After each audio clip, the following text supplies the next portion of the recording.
A crítica de Nietzsche à unificação alemã e à educação massificada está profundamente enraizada na sua consciência do contexto social e histórico. Ele não formulava seus pensamentos de forma isolada, mas utilizava eventos políticos, transformações sociais e fatores históricos do século XIX como dados essenciais para diagnosticar a psicologia coletiva e os rumos da moralidade de sua época.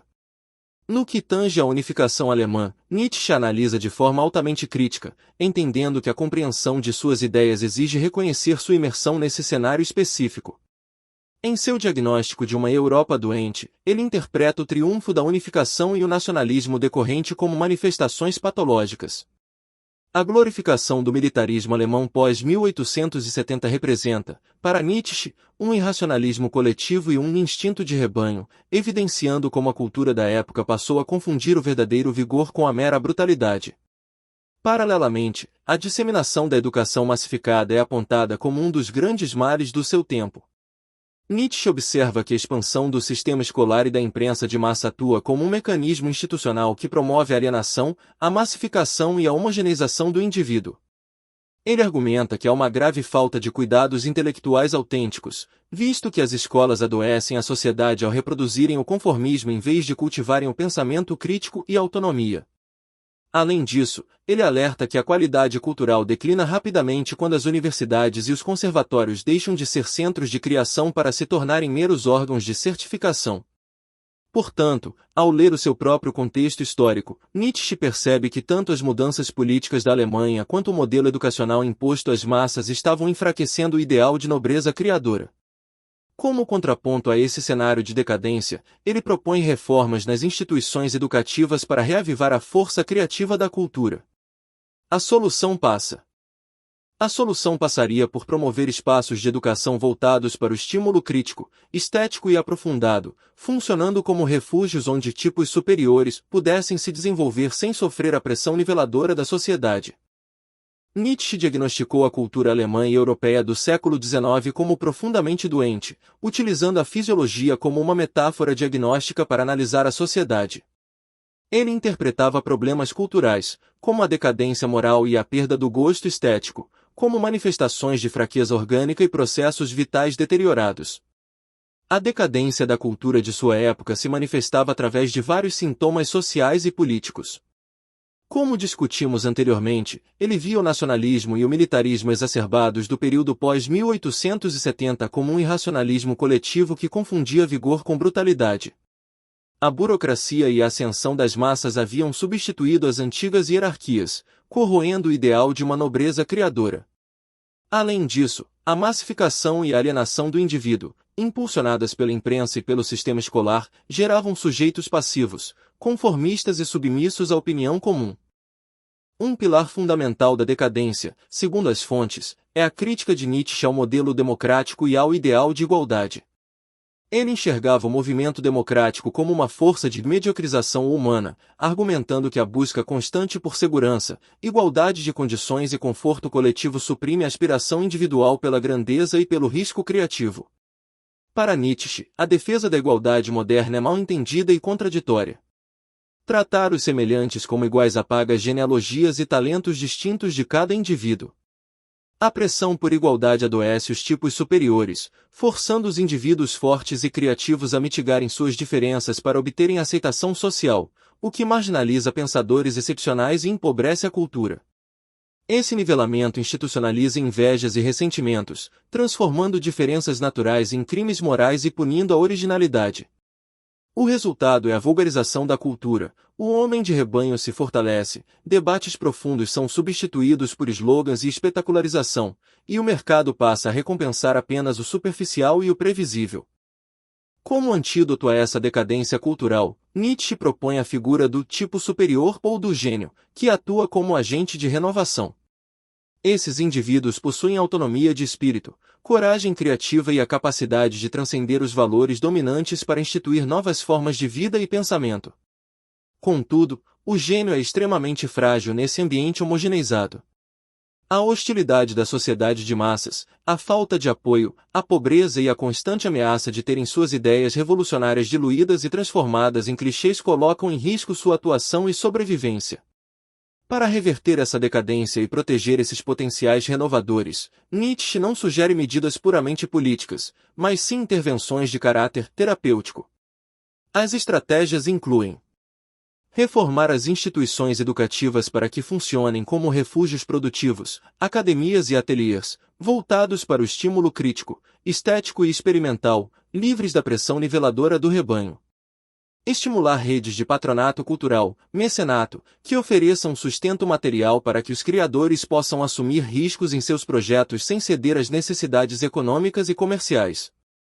Cultivar uma ética pública que valorize a singularidade, promovendo debates e premiações que reconheçam o mérito excepcional antes que ele seja neutralizado pela mediocridade. Para Nietzsche, o tipo superior, ou gênio, atua como principal agente de renovação de uma cultura, mas sua existência é cercada de enormes desafios em uma sociedade massificada. Características do tipo superior: transcendência e criação de valores. Essa figura se destaca por transcender os valores dominantes e criar novas hierarquias de avaliação. Artistas, filósofos e líderes que se enquadram nessa categoria quebram o senso comum e instituem estilos de vida e formas de pensamento inéditos. Autonomia e coragem. O perfil do tipo superior é marcado por uma profunda autonomia de espírito, coragem criativa e poder de afirmação. Isso se reflete em decisões estéticas vigorosas e recusas morais firmes. Vontade de poder. Mais do que possuir mera excelência técnica, o gênio é movido por um horizonte de sentido e uma vontade de poder que orienta a criação de novos valores, mesmo nos contextos mais adversos. Resistência ao isolamento. Ele demonstra a capacidade de suportar o isolamento social e a incompreensão pública sem perder a sua visão e persistindo em seus projetos inovadores. Fragilidades do tipo superior. Vulnerabilidade ao ressentimento social. Apesar de sua força criativa, o tipo superior é altamente vulnerável em ambientes homogeneizados. A hostilidade da sociedade e a banalização cultural minam a sua atuação, podendo levá-lo ao completo isolamento ou forçar sua assimilação pela mediocridade. Precariedade material e psicológica. A grandeza intelectual não oferece proteção social. O criador está sujeito à destruição física ou psicológica, onde doenças, pobreza extrema ou ataques morais podem interromper projetos grandiosos e abortar intuições originais. Vulgarização e diluição de suas ideias. O gênio corre o constante risco de ser mal interpretado. Quando a cultura de massa se apropria de suas obras, ela frequentemente transforma criações complexas e radicais em clichês e reinterpretações simplistas. Esse processo de vulgarização desarma a potência transformadora original do autor. Devido a essa extrema fragilidade em um ambiente de decadência democrática, a influência de um gênio pode acabar se limitando a simpatias superficiais, caso não haja um público ou instituições capazes de reconhecer suas sutilezas. É por isso que se torna tão necessário cultivar refúgios educativos e redes de mecenato que garantam a sobrevivência material e intelectual desses indivíduos. O mecenato atua como um escudo fundamental para o gênio ao oferecer o sustento material necessário para o desenvolvimento de projetos arriscados. Em uma sociedade nivelada pela mediocridade, a grandeza intelectual não assegura proteção social, e a pobreza é uma ameaça constante que pode abortar intuições originais. Ao garantir estabilidade financeira através de redes de patronato, os criadores são libertados da pressão de comprometerem suas obras por pura necessidade econômica. Isso os protege diretamente da vulgarização, um processo no qual a cultura de massa tenta se apropriar de trabalhos complexos, diluindo-os em clichês e reinterpretações simplistas para que se tornem facilmente consumíveis e aceitáveis ao gosto popular. Dessa forma, o apoio financeiro impede que o gênio precise atenuar ou desarmar a potência transformadora original de seu trabalho apenas para sobreviver no mercado. Exemplos históricos de patronos comprovam a eficácia dessa estratégia, mostrando que o mecenato fornece a infraestrutura essencial para a produção de obras-primas autênticas, blindadas contra as exigências de homogeneização e conformismo da cultura de massas.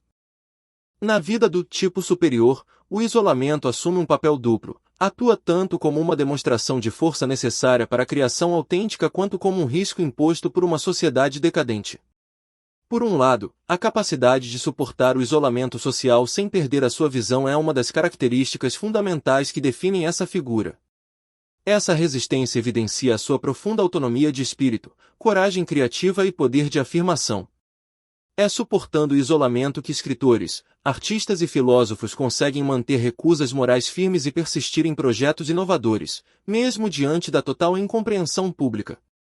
Por outro lado, o isolamento é uma consequência ameaçadora do ambiente hostil em que o gênio vive.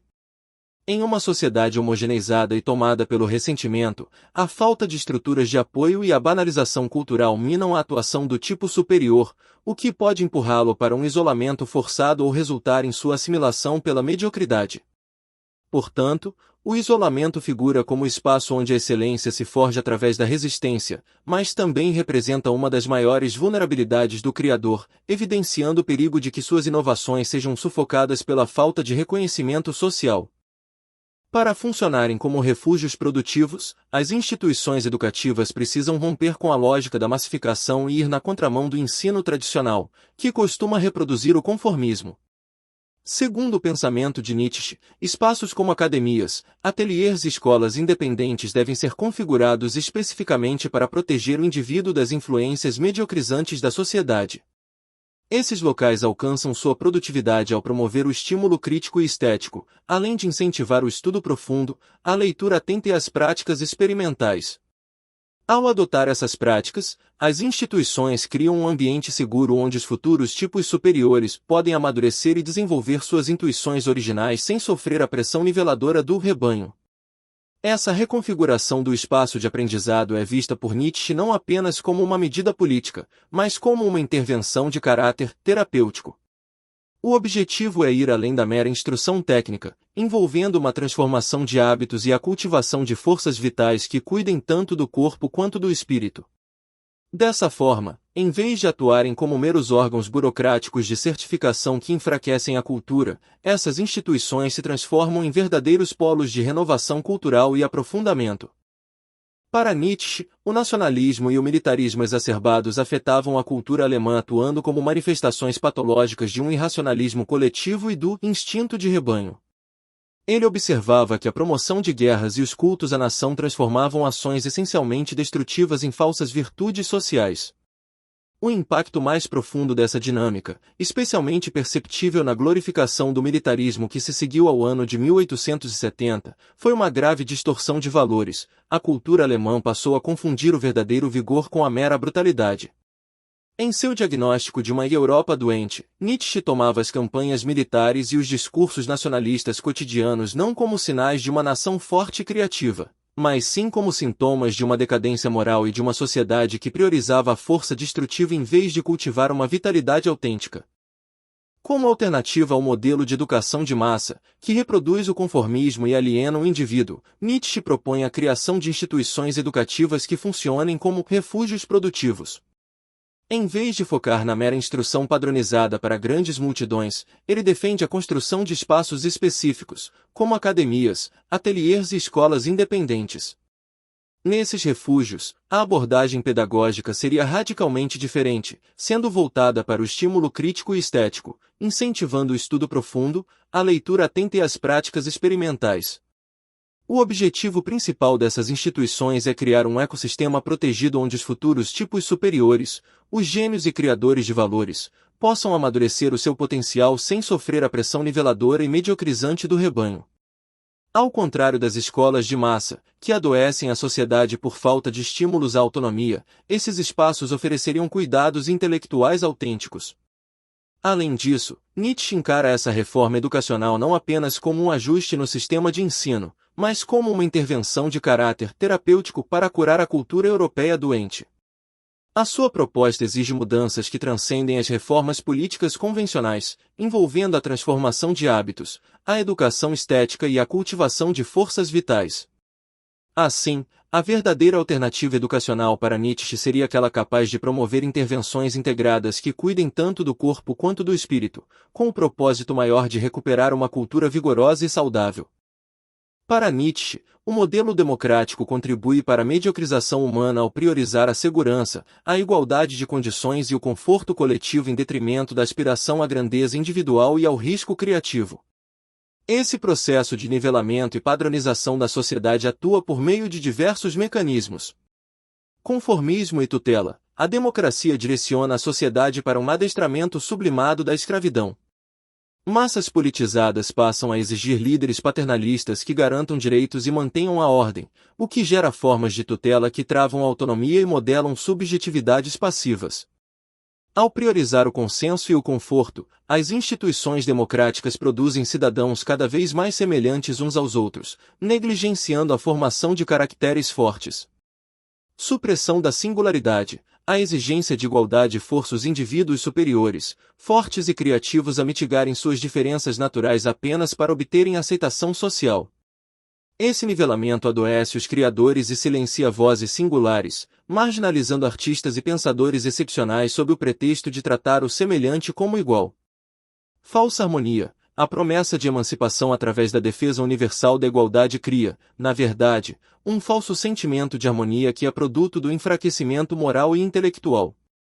Ao reduzir a diversidade qualitativa e não diferenciar competências, o sistema impede a formação de elites criadoras e favorece a reprodução da mediocridade. Institucionalização do ressentimento. O igualitarismo alimenta e institucionaliza o ressentimento e a inveja, transformando diferenças naturais em crimes morais. Essa dinâmica subjuga potenciais líderes ao judiciário das massas, resultando em uma cultura conformada ao conforto moral, incapaz de gestar grandes projetos e refratária a experimentações arriscadas ou revoluções criativas. Para Nietzsche, a democracia e o ideal moderno de igualdade atuam como forças de nivelamento e mediocrização do ser humano. A relação central entre a democracia e o ressentimento reside no fato de que o processo de igualitarismo democrático alimenta e institucionaliza os ressentimentos e as invejas da massa contra os indivíduos excepcionais. Na democracia, a prioridade dada à segurança, ao conforto coletivo e à igualdade de condições exige que os tipos superiores, gênios e criadores, se igualem aos demais, forçando-os a mitigar suas diferenças para obterem aceitação social. Quando a sociedade impõe que todos sejam tratados como iguais, apagando as genealogias e os talentos individuais, as diferenças naturais passam a ser vistas e punidas como verdadeiros crimes morais. Nesse cenário, o ressentimento do homem de rebanho ganha poder institucional. Através da estrutura democrática, a inveja coletiva é convertida em políticas de reprimenda contra qualquer forma de distinção ou grandeza, subjugando potenciais líderes e mentes criativas ao judiciário das massas. Portanto, o ressentimento é o motor emocional que sustenta o nivelamento democrático. Ele pune a singularidade e marginaliza inovadores e críticos, que são frequentemente rotulados e silenciados como perigosos ou excêntricos, resultando em uma cultura conformada que suprime o risco criativo e impede o surgimento de novas revoluções intelectuais e estéticas.